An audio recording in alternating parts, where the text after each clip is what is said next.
that up. So, thank you for coming out tonight. I really do appreciate it. My name's Sean Smith, and I want to thank Kathy and Sunrise here for inviting me. It always makes me feel good to know when people ask me to come out and speak to people interested in my writing and my work. I mean, I'm always amazed that, I write something that's coming out of my head, put it on print, and people buy it. I mean, that's just, when I sold my first book, I was really, really pleased, because part of it is I'm just writing it, in some senses, as therapy, to kind of get some of these stories down and write them and just kind of capture some of the things I did when I was a park ranger. But if other people enjoy it and can kind of see some of the stuff that I saw when I was in the Park Service, it really makes me happy. So again, thank you for inviting me. So I apologize for the bulb. I don't know what happened, but these are just kind of more for illustration, just to kind of guide me and remind me, but hopefully it's not too bad. So this is us. So what I want to talk about tonight is why I write thrillers, and what my current book is about, and then maybe a little bit about what's next. So, and since we're a small enough group, I'm more than happy to take questions. If you want to stop me at some point and ask me a question, I'm happy to answer that. And then I do have some copies of my books here. I've got a few copies of my most recent book, and then several copies of my older books too. So we can sign those later if you want. And I'm going to do this. I also have kind of handouts of my Facebook page, Twitter account, things like that, my blog, where you can follow me if you'd like to do that too. So, all right. So, why do I write thrillers? And we'll talk a little bit about this. These are my 3 books. My first one was Coulter's Hell, and I'll talk a little more in detail about that. Need to Know is my 3rd book. That's based here at Mount Rainier. And then Lost Cause. So as I said, I was a park ranger. When I was younger, my parents every summer would take us to Glacier National Park in Montana. So one of the things I like to do. Anybody been to Glacier Park? Yes, beautiful place, isn't it? Well, when I was growing up, I hated going to Glacier National Park. Because it seemed to me that all of my friends were doing so much more fun things over the summers, like staying indoors or watching TV or going to Disneyland. And every summer, because my dad was from Montana, we'd go see his parents, and then we'd go to Glacier Park. And I didn't really enjoy those trips as much as I should have. But something happened around 1992, or actually the year before that. My dad took my brother and I on a trip there, and it was as if I saw the park for the very first time.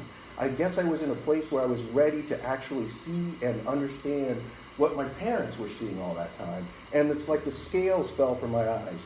And I said at that time in 1991, I'm going to be working here next summer as a ranger. Or anyway, I actually said, I don't know how I'm going to do it, but I am. And that summer I was a seasonal ranger in Glacier National Park. I led hikes up at Logan's Pass. I worked at St. Mary's. I spent a lot of time in the backcountry of Glacier Park, and I've come to really love that park. And I have to say it's probably my favorite national park of all. But as I got older, I developed an even greater love for the national parks. So the following year, I worked for an outdoor adventure company and drove international tourists around the United States for 8 months. We saw something like 25 states. I drove 28,000 miles and went to probably 150 other national parks. So my love for the park system in this country just grew over that. The next summer, I then worked for Mount St. Helens, and I worked there 2 seasons, down at Pine Creek, but also up at Windy Ridge, and just got to fall in love with that mountain as well. Next season, I went to the North Cascades and was up at Stehekin. Anybody been to Stehekin? Yeah, the most remote place in the lower 48. You can only get there by boat, plane, or walking. There's no road that connects to Stehekin. And it's interesting, at that time, people always ask which park was probably the best for seeing bears, and people will guess Yellowstone or Glacier. And that summer when I was there, I saw a bear almost every single day. I think it was because the berry production was so great, it was so wet that winter that there were berries everywhere, and bears were literally coming down to the street and the road almost every single day. In fact, one instance I was walking, it's kind of similar, some friends of mine from college, we were going on a hike, and they were asking, what do we do if we see bears? How are we going to, are we going to act? And whenever you're in the backcountry in places like Yellowstone or Glacier, you make a lot of noise. You clap, you say, hey bear, just to let them know. Because if you was at your house and someone just stumbled in without announcing, you'd be a little startled. So we let bears know when they're coming. So I said, well, what are we going to do? And again, you can't make this stuff up. We're on a little dirt road. There's a little draw right here, and then the hillside goes up and the hillside down here. And out of the corner of my eye, I catch some movement. You know, the draw is right here, and I catch some movement, and I look, and I don't know what happened. I had this kind of out-of-body experience. I thought it was a German Shepherd. I was like, that's weird. But then it was like, no, that's a bear. There's literally a bear right there. And so my friend and his girlfriend, they kind of froze, and they're, what are you going to do? What do we do? And I said, we're going to walk to the other side of the road. And that's literally all we did. If the bear had not moved, we would not have even noticed he was there. We were just literally walking through. Again, I have a lot of experiences like that. But it's those sorts of things that I really love. So it's tough to see, but that's me in Yellowstone. That's me in the North Cascades.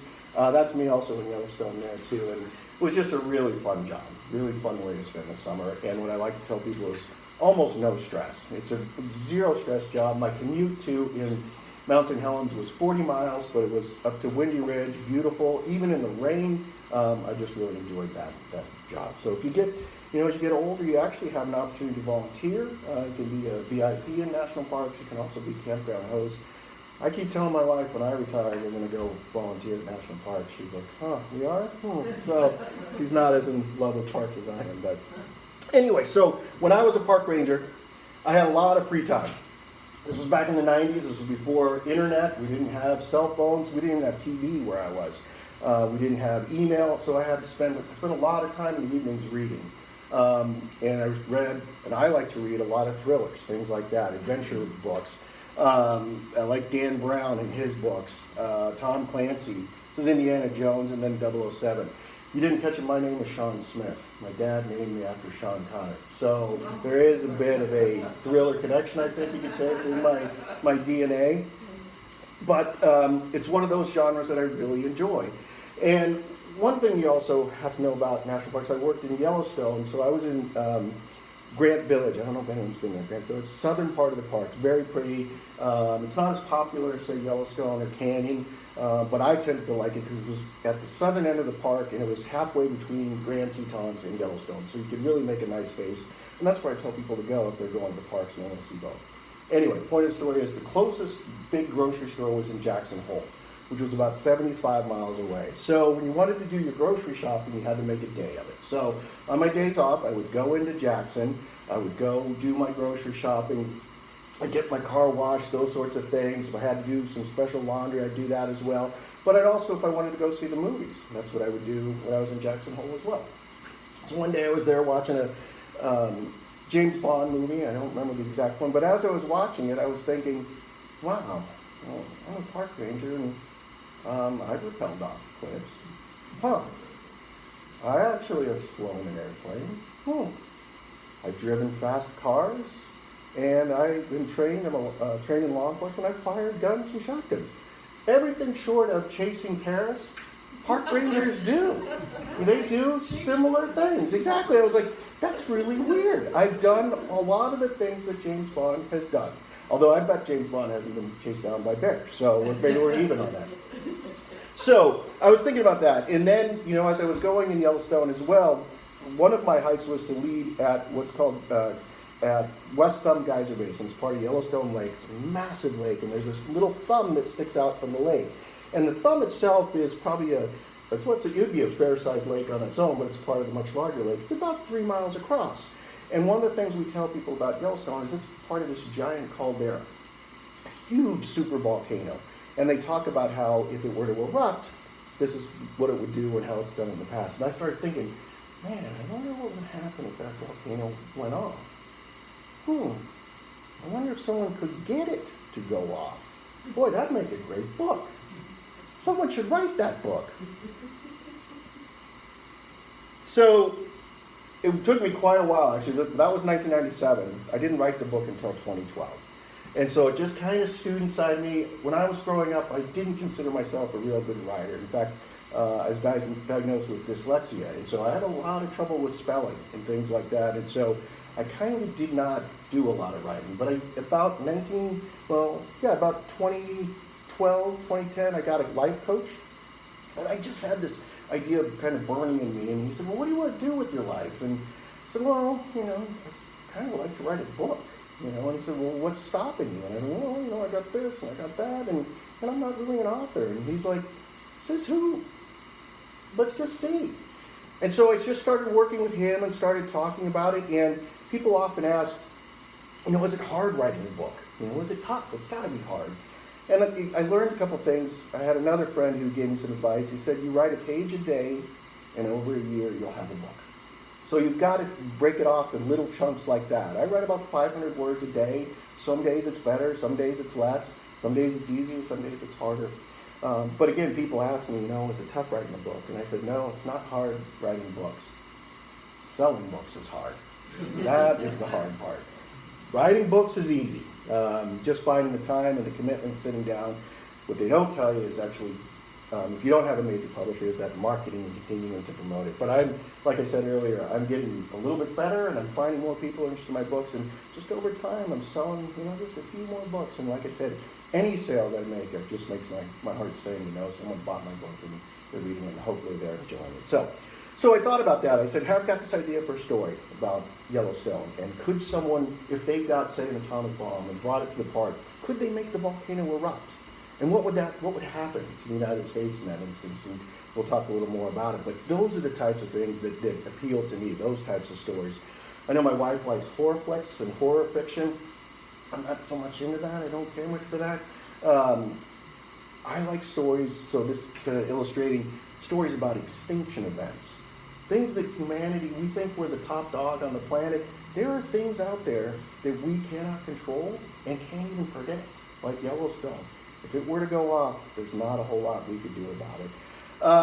This is interesting. About 4 years ago, I wrote this book called Lost Cause, and we'll talk more about that. I was just thinking after I wrote Unleashing Culture's Hell, well, man, there seems to be a lot of political strife. I wonder what could possibly start another civil war. Could someone do that? And so that book deals with that. And then as I was writing that book, I got the idea for my most recent one called Need to Know. And it's based here at Mount Rainier, and we'll talk. So Civil War kind of keeps me up at night. And invasion, those sorts of unknown things, you know, those are the types of things that kind of drive my books. So those are the big ideas. And my central character, who just happens to be a park ranger that, you know, has worked at Yellowstone or in these Civil War parks or now at Mount Rainier, you know, my wife's on this. Is that you in those books? I'm like, well, I mean, I draw from some places and what I've done and others. So you got to take some liberties, I guess. So my first book, like I said, Unleashing Coulter's Hell. I wrote it in 2012. It's about an attempt to bring an atomic bomb to Yellowstone and see if they can ignite it and set off the Yellowstone caldera. And it's interesting because I try to write things that happen to be relevant and in the news now. I know all the big authors say it's ripped from the headlines, those sorts of things. Well, this is a report recently, I believe in the Bozeman Herald, Washington Post, talking about Yellowstone supervolcano being a disaster waiting to happen. They're constantly watching this volcano. They're constantly monitoring it. They're watching its heaves and its off-gassing. But this is a recent story talking about that. And then I recently saw, and this is a little tougher to see, a story on the Discovery Channel about what would happen if the Yellowstone volcano went off. And Yellowstone is right about here. And if you look in here, this is the most recent Zone 1. Everything within Zone 1 would be wiped out and all people would be killed, 100,000, 300,000 people. And then it spreads out from there. But what you see is there's not a part of the United States that would not be affected by some aspect, except for us maybe up here. In this little part, and that's partially why I live here, although we've got a big volcano right there, that wouldn't be affected. When I was growing up, I told some of you I lived through the Mount St. Helens eruption, and we had, you know, a quarter-inch of ash everywhere from that eruption in Spokane. It took us weeks, if not years, to dig out from under that. If Yellowstone were to erupt, we wouldn't be talking about inches of ash. We'd be talking feet of ash dropped in places all across the Midwest. It would probably blot out the sun for years. It would bury crops in the middle of the United States, wipe out roads, those sorts of. It would be a really tough spot. So that just kind of got my angst and got my ideas going. And then I looked at the book about how a park ranger could possibly prevent that and what would happen and what would this story be about. So that was my first book. Like I said, Lost Cause in 2014, I got the idea. They're actually, I tried to start with a kind of a true event, so it starts with General Lee's Antietam campaign in what was it, 1862. And just prior to that, he lost some of his battle plans and they were found by some Union soldiers. That actually happened. So then I said, well, I wonder what would happen if there was something else in those battle plans that someone today might want to capture and could help start the Second Civil War. So I then fast forward to today, and it's this chase across the United States to find this artifact and uncover what that secret might be and see. And just so happens that my central character, his name's Grayson Cole, just happens to be part of that as well. So he spends time racing around the national parks trying to prevent this capture of this artifact and the triggering of the Second Civil War. And it's interesting, this is another in the USA Today, badly damaged Confederate time capsule was found in Louisville. Again, this is a story I didn't notice at the time, but these types of things just keep coming up, and I'm always looking for those types of ideas and opportunities to connect what actually is happening in the national parks with my made-up fictional world as well. So this happened just after, so I'm always intrigued to see what's going on that actually is connecting with my writing. And then my most recent book is Need to Know. So as I'm writing, there's 3 books that you have. There's the one you've written, there's the one you're writing, and the one you're going to write. And I didn't know this at the time, but stories just kind of come to you as you're writing. You just kind of think of something, and I'm like, man, that'd make a great idea. That's a great book. I have to write it down. So I had those kind of things going. So as I was, writing Lost Cause, I heard about, well, let me ask you this. Does anyone know where the first documented UFO sighting was in the United States? Can you take a guess? New Mexico is the most famous one. But prior to that, where the term flying saucer came from is actually right over here, Mount Rainier. Yep. This gentleman, Mr. Arnold, and I talk about him in my book, was an executive for a fire company. And he was right after the war in 47, so one of the first civil pilots was flying home, I believe, from Centralia, and he was going back to Yakima. And just prior to that, there had been a plane crash up on Mount Rainier. Some Marines were killed. I mentioned all this in my book, so it actually happened, and then I take off from there. But he was flying back, and there was a reward because they had not found that plane. So he flew past Mount Rainier, and just the off chance, he's like, I'm going to go look for this downed plane and see if I can't find it. Well, as he was doing that, he noticed off toward the north these bright objects coming. And as it went on, he counted about 9 of them. And he said they moved at supersonic speeds. And this is in 1947, when just the idea of jet airplanes was just starting to come around. And he coined the term and said they looked like flying saucers. And they raced off past them, 9 of them, and then sped on down past Yakima and out of sight. And so I took that idea. I'm like, well, what could have happened if one of those objects maybe crashed on Mount Rainier? What could it possibly be? And who might want to uncover that? And who might want to keep it covered? So that's what Need to Know is all about, is a race to get up there. And it just so happens my central character is at Mount Rainier. So he kind of moves around. So what am I looking at next? So like I said, you've got the book you've written, the book you're writing, and the book you're going to write. And so Need to Know is my most recent book, but I'm now working on another one called Point of Origin. So one of the things you get to do as a park ranger is you're kind of a jack of all trades. People expect you to not only know what the best hike is with kids, but also what line goes with fish at every single, at any time. And sometimes I tell this story. I'd lead hikes up on a glacier and Yellowstone and whatever, and we'd be going out, and inevitably people would ask, what's that flower, or what's that rock, or what's that? And so if it was a flower, I'd say, well, do we have any botanists in the group today? No hands, no hands? Well, it's this. You are expected to know everything, and we do know a lot of things. And there's a lot of people that play the game Stump the Ranger. They want to see if they can get you a question that you don't know the answer to. But 9 times out of 10, you know most of the answers. Well, like I said, you get to do a lot of things. Well, you're also thrown in to do a lot of things as well, because in many of these places, they're understaffed. So one summer in North Cascades, I actually got to fight wildfires. And I got to see what line firefighting was all about, and it is dirty, difficult, dangerous work. You do make a fairly good living at it, but it's really hard, and it's extremely difficult, and I could not do it now. But I was thinking about that, and there's a lot of things that are going on in national parks now with things like bioprospecting. Places like Yellowstone, they've got bacteria that live inside the thermal features that genetics companies have actually been able to harvest and replicate, and they use it now for things like DNA sequencing and things like that. So I thought, well, man, I wonder if there was a genetics lab on the border of Glacier National Park, for example, and there was a massive wildfire, and it wiped out the lab and destroyed possibly the cure for Alzheimer's. Who might want to do that? Why would they do that? How would you do that? And so I started thinking about that, and it got me just wondering, you don't ever want to check my Google searches, and I always tell my wife, how to prevent or uncover arson, those sorts of things. I sit on the Puget Sound Regional Fire Authority down in Covington, and I'm on the board there with them, and I talk to the chief, and I'm like, so, hypothetically, if someone wanted to burn down a genetics lab but not get caught, how would they do that? And so it's just, they're interesting things that you've got to figure out and look at.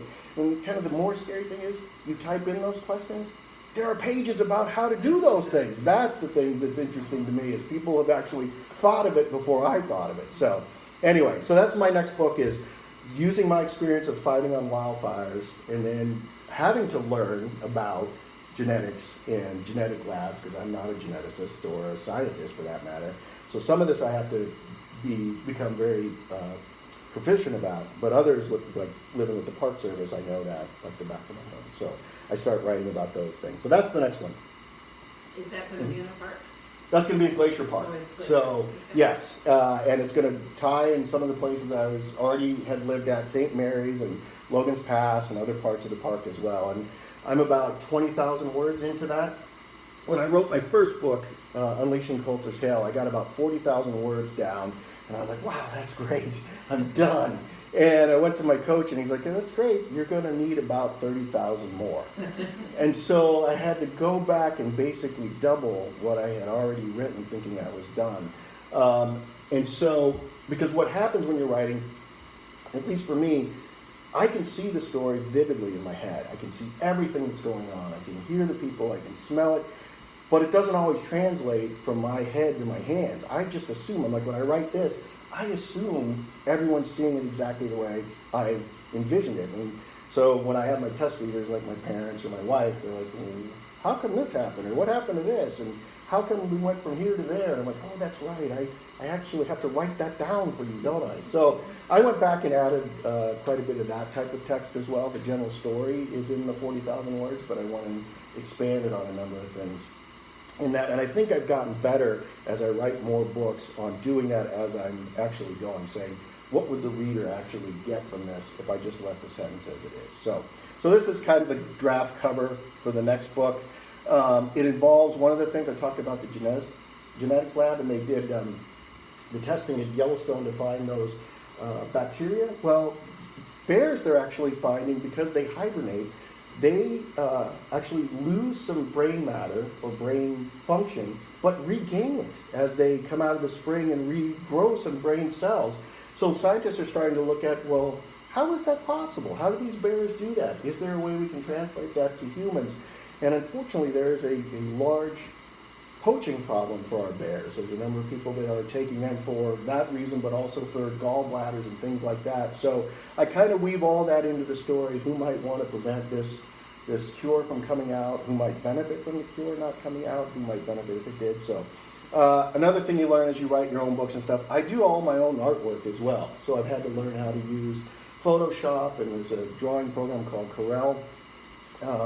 Today it's easier now to get your books published than at any time. If you have a book idea or a story, there's a company, Amazon, that actually you can upload your manuscript to, you upload your cover art, and there's all kinds of people that want to help you do those for a fee. But I try and keep my costs as low as possible, because Amazon will sell these for $10 online. And this is the other neat thing that's really neat. You can do it now. These are all print on demand now too. So there aren't warehouses of my books sitting out there. If you go online, you buy this book, you push a button, one copy comes off the production line, and they'll mail it straight to you. But So I really like that from kind of an environmental standpoint. So I don't have warehouses in my book. But that's because Amazon has all of the infrastructure on their side. So just as an aside, so if the book sells for $10, how much do you think I get for that? I get $1.25 from that. No. But it's, as I say, it's $1.25 more than I had before, you know? So I look at it that way, you know? There are other companies where if you pay all the upfront, $5,000 or $6,000, then you can charge $10 and get the entire $10. But I'm kind of trying to keep my costs as low as possible. Kindle books, they're 99 cents. I think I get $0.25 for those. So I can't quit my day job yet. But again, I am of the mindset that it's $0.25 I didn't have before. I don't look at the 75 cents that goes to Amazon, although it'd be nice if I got more than that. But I've got $0.25 now in my pocket from someone that bought one of my books. So anyway, so I do all my own cover art to keep the costs down. I'm trying to keep, you know, yes? Which book did you sold the most of? Unleashing Culture Sale, just because it's the one that's been out the longest. And I've sold about 1,000 copies. It's funny, one of the questions is like, well, do you ever worry about people buying your books and getting ideas and things like that? And I said, you know, I haven't sold that many books, you know? I guess if someone said, hey, will you shots in this book? Holy moly. I guess they'd have to, I mean, I took a lot of liberties with, you know, even if it could get an atomic bomb to Yellowstone, could you get it to go off? And would it even, you know, cause the volcano to erupt? I don't know. But anyway, so that's kind of the behind the scenes stuff for on-demand printing. I'm a published author now, and I'm selling books, and we'll see what happens. So this should be out next year. It's going a little slower. I have 2 kids, a 15-year-old boy and a 13-year-old girl, and they demand a lot of my time. They're actually sitting at home now. I tried to get them to come with me, but they said no. So they take a lot of my time. But when I've got some free time, people ask, when do you write? In my previous job, I took the train from Kent Station into Seattle, so that was 45 minutes where I could sit at the desk or a table, and I used to write there. I now work in Lacey for the Department of Ecology, so I have to write during my lunch hour, and so I have this computer and I'm just typing away at lunch. I think some people think I'm antisocial, but I'm just kind of like, I've only got so many hours in the day, and we were talking earlier about going to bed earlier. The sun goes down and I'm tired, and I'm usually hitting the hay about 9 o'clock, so I got to find my time. So an hour of uninterrupted time, I can probably bang out 400 to 500 words, and so that just kind of keeps me moving along. So hopefully next year this will come out. So after that, so I've got probably, like I said, that book's in the hopper, but I'm always thinking about other ideas. I'm always connecting dots, and things are happening now. I'm thinking about, well, I'm hearing about these stories about the Arctic permafrost melting. And what they're finding is that there's actually bacteria that's been asleep for 10,000 years there, they believe, and it's starting to wake up. Well, none of us alive today have been exposed to any of this bacteria, and our systems may not be prepared for that. What will happen when that bacteria comes up? Who might want that bacteria to come up? You know, those sorts of things. So that's possibly another book. As I was writing Unleashing Culture Sale, I told you about extinction events. You know, that really scares me. Huge volcanoes, meteorites, those sorts of things. Well, there's a show on Discovery again called Mega Tsunamis. I don't know if anyone's seen that. But there's an island off the coast of Spain Mount St. Helens, let's go back. Mount St. Helens had the huge eruption, right? But what happened as it was doing that, the whole north slope just fell off and went right into Spirit Lake and sloshed out all that water up the other side of the lake and then came back down about 800 feet. And the reason they know that, or how they know that, is because all the trees up to 800 feet are gone. They were washed back down into the lake. That's just a little tiny Mount St. Helens, you know, on the north slope of that. Well, there's an island off the coast of Spain, and you can Google this, that they're noticing that part of that island is starting to slough and come off. And if it were to have a massive landslide, it could create a huge tidal wave that they project could wipe out the entire eastern seaboard. Who might want to make that slough off? Who might want to cause that to happen? Again, these are kind of ideas that I'm thinking about. They make for great books. I try not to stay up at night thinking about them, but that's kind of my therapy. And then, you know, with possibly the land bridge becoming maybe re-exposed or things remelting or coming out in the Arctic. Are there ideas there as well? Things that we're finding, are there archaeological sites up in Alaska that could make for a good story? So those are some of the pending ideas. Whether I'll get to them or not, I don't know. Takes about 3 years from idea to publishing to write a really good book. So that's, another 9 years before I even get to those. So we'll see. So this is my Facebook page and my Twitter account, and I've got little cards here as well if you want to follow me, those sorts of things. But I really do appreciate you coming out. Like I said, I really appreciate my readers and my fans, and I do have books for sale here if you'd like to get a copy, and I will take any questions that you might have. Yeah. Regarding Glacier Park, there's part of that up in Canada, isn't it? Waterton is on, so it's an international peace park. So Waterton is in the northern part. It's sits on Alberta, and Glacier's in Montana. And so they have some shared dual responsibilities there for management of the resources, yes. So you have here Canadian, Canada, and So things like, there's some parts of Glacier that are so remote that it's actually easier to get to them from the Canadian side. So we have agreements with the Canadian game wardens that they can do things like if there's a bear that's getting into campgrounds and things like that, that we have authorized them to go in and help post those trails or move those bears, those sorts of things. So we do have some dual management authority up in Glacier. At least when I was there, they did. So, yeah. You gonna work that in your book? I'm thinking about it, somehow working in that kind of unique aspect of Glacier Park, sitting on an international border and what that means. Where it's situated right now, it's on the eastern side, which is on the Blackfeet Reservation. That's where my house was. It's interesting, when you work for the Park Service, you work, well, at least where I did, you live in some very remote places and very small. My mailbox in Glacier was 8 miles away in Babb, Montana, which has only a population of 8 people. So it was really small. So I want to work those kind of unique aspects in.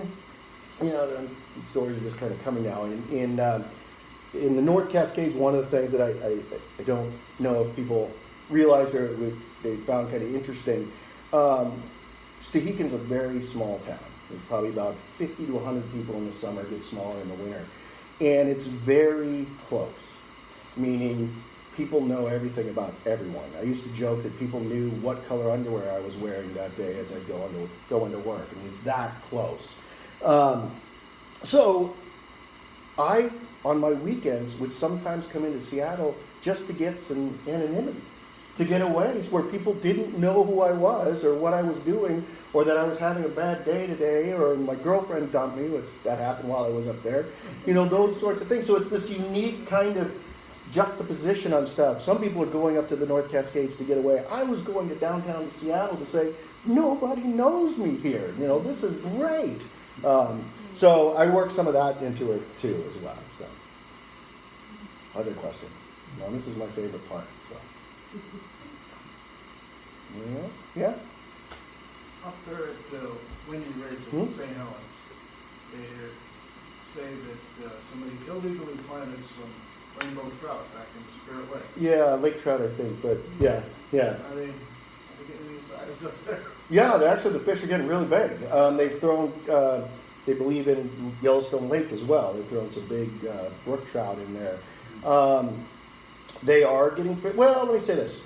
When I was there, they weren't sure exactly if they were throwing in or how they got in. The lake itself was, like I said, the whole mountain came down and displaced the entire lake. So anything that was in there before was wiped out, and it was just devastated. But slowly over time, life came back to Yellowstone. Some of the plants that were hidden under the snow, they survived. Some of the smaller trees that were hidden, and even some of the mammals that were hibernating, they all survived. So they were amazed at how quickly things came back. But fish were interesting. They weren't exactly sure.